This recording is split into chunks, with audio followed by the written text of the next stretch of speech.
皆さんこんにちは、Z です。今日はほくろについてお話ししたいと思います。私は去年の3月にこちらのほくろを取ったのですが、再発してしまいました。まず、ほくろを取りたいと思ったきっかけは、昔から右頬、こちらにあるずっと出っ張っていったほくろがあって、ある日、このほくろに濃い毛が1本生えてきました。それをどうにかしたくて、去年の3月に皮膚科の先生に見てもらいに行きました。皆さんご存知かと思うんですけれども、ほくろは一応メラノーマというがんのリスクもあるため、通常は ABCDE っていうルールで早期判断することも多いです。僕ももしかしてがんかもと思って皮膚科に行きました。そしたらその先生にほくろを除去したいですと言ったら、一般的に CO2 レーザーかメスで切除する2択ですと言われて、サイズが大きいので綺麗に取りたかったらメスで切除した方がいいんじゃないと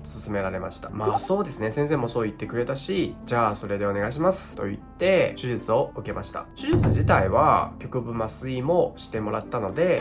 全く痛くありませんでした。そして手術後の2週間ずっとテープを貼って傷口を紫外線から避けるために2週間後も別種類のテープに貼り替えて貼り続けるようにしました。そして手術して4ヶ月ぐらい経った頃かな、テープを貼り替える時にちょっと黒いなと気づき、再発を心配して皮膚科にもう一度行きました。で、再発したねって先生に言われて、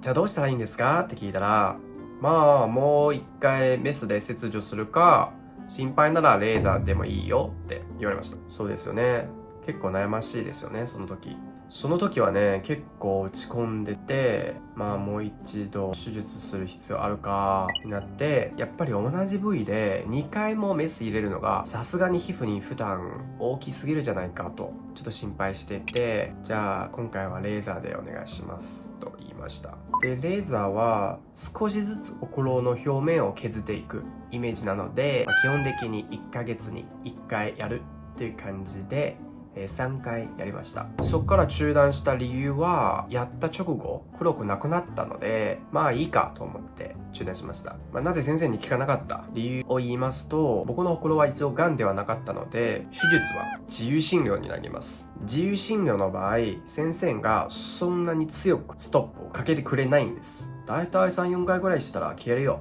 とか言われて、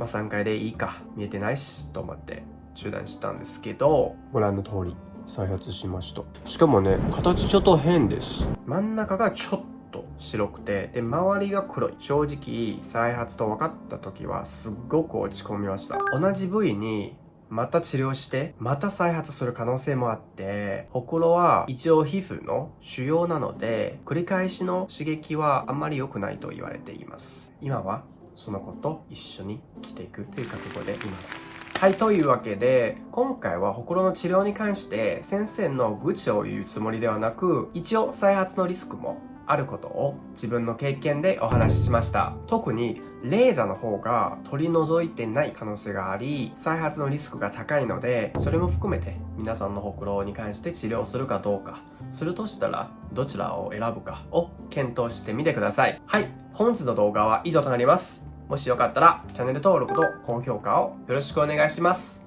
ではまた次回でお会いしましょう。